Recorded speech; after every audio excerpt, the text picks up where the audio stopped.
What's going on, everyone? Juicebags here, and welcome back to some Dungeon Defenders 2. Time for a little Tuesday morning turtle build. This is like the perfect coffee time wake-up build in DD2. And, of course, Unholy Catacombs, although it is probably one of the most spawn-camped maps in the game. I think it is probably, without a doubt, one of the most turtled maps in the game as well. So we're putting the fish to the test in the old turtle build here. We are on wave 4. Why are we on wave 4? Why didn't you start at the beginning? Because I recorded the first 3 waves of this video with my microphone muted.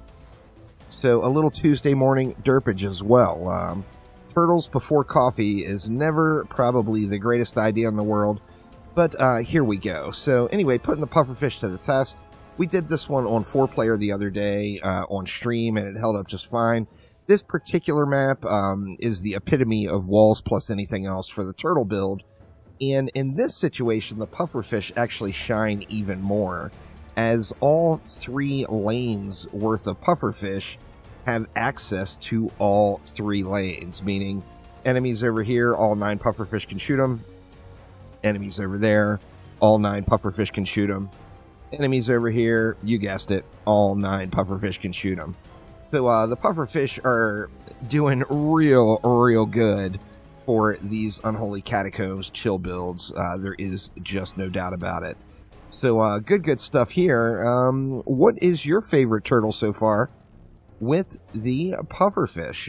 I think any 1-core map goes without saying. You could build something like this on literally any 1-core map in the game and turtle it out to your heart's content.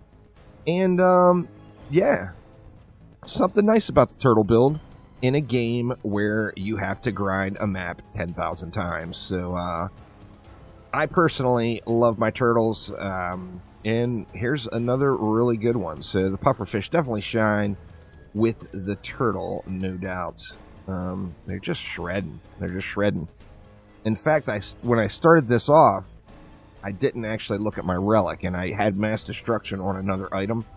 So I actually had an empty shard slot, and I was thinking, oh, maybe these pufferfish aren't the greatest thing in the world, as other defenses seem to be doing better. But then once I plugged that mass destruction in, oh yeah, they really started to shine. So yeah, the only downside I think to this one is the hex throwers. As you saw there, right at the start, the hex throwers outrange the pufferfish in this sort of setup, which means you're going to have to kill those hex throwers manually yourself. But good stuff on this one. We'll run through all of the shards and whatnot here in just a moment.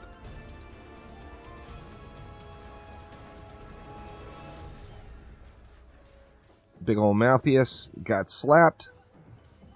I'm still hoping that we get another mod or some type of shard maybe for the hero damage build for the Aquarian, as it does seem that ability power just really shines with her.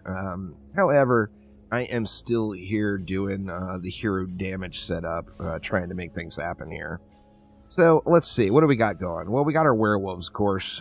Same old werewolf, accumulator hardened and defense rate with rebounding automation and juggernaut. And then on our pufferfish, we're using destruction, caustic venom, and mass destruction. So all about the poison damage here, and it does do a lot of it. If we take a look here, the attack damage 416,000 per whack. However, the poison damage 1.69 million per whack. So definitely getting a substantial amount of poison damage out of this. Now, in this environment, we've got 9 pufferfish shooting the darts into enemies, so we actually get a whole lot of hit damage as well. So definitely kind of the best of both worlds on this one for sure. Get this last wave going here and get our clusters and run. Like I said, this is generally when I get up in the morning. I will usually set up some kind of a turtle build in DD2 and have myself a little caffeine. And this is the run. I decided to record it today. And there were derps. You know, there were derps. The whole no shard issue. And then the microphone muted issue. But we're going to make it through, and we're still going to get our coffee down and manage to get some clusters at the same time here. You don't actually have to fire into these enemies, but the ice shard from the Aquarian, one of the things I really like about it, or I'm curious about it, is its ability to pass through terrain and enemies. It pierces the world, so if there's an enemy over there, I can shoot that enemy right through that pillar, and it is all good stuff here. So it does good damage per shot. It's just so slow is the challenge with it. Now, take a look at our lovely siege roller here. Let's get a couple of cooldowns, and then we'll give it the slap. Three of the charged up shots to kill a Chaos 10 solo siege roller. So, you know, obviously wasn't optimized there on our cooldowns either. And this is not a fine-tuned build. I've got one dead mod on every piece of gear on this build.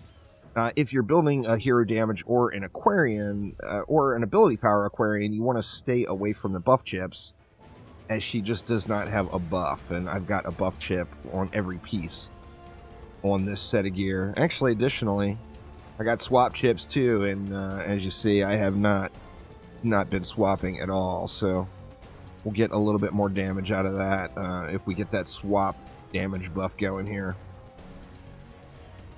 I'm digging the Aquarian so far, though. I like the defenses. I don't think she will be shy of there being some big hero damage changes. I personally just don't really care for like having to target the ground constantly. So most of her abilities, or, you know, 50% of her abilities are targeted around selecting an area on the ground and casting on, and that's definitely not my favorite way to play. I like to stay back in pew, and he's got some pew to her, but it seems like it's just not quite as shiny as the ability power builds.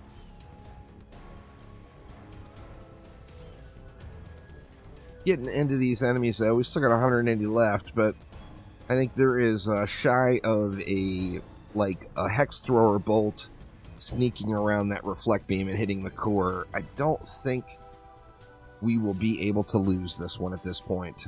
We are in pretty good shape here, that is for sure. Speaking of hex throwers, go ahead and get those guys smoked out over there. Very nice.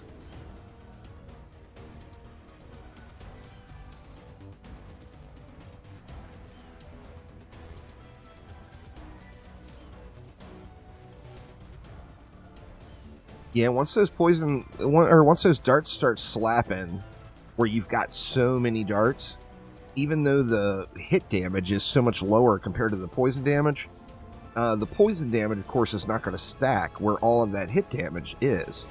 So each individual hit is always going to count, and it makes, in a situation like this where you can put a ton of fish down, it is a significant amount of damage going out with all those darts landing and slapping all the bads. That is for sure.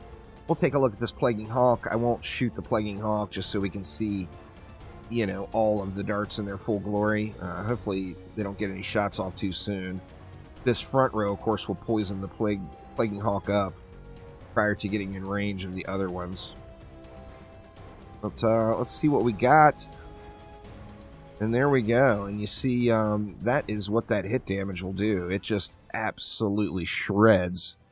So, kind of no wrong answer with this one. You can build it for the poison damage, or you can build it for the hit damage.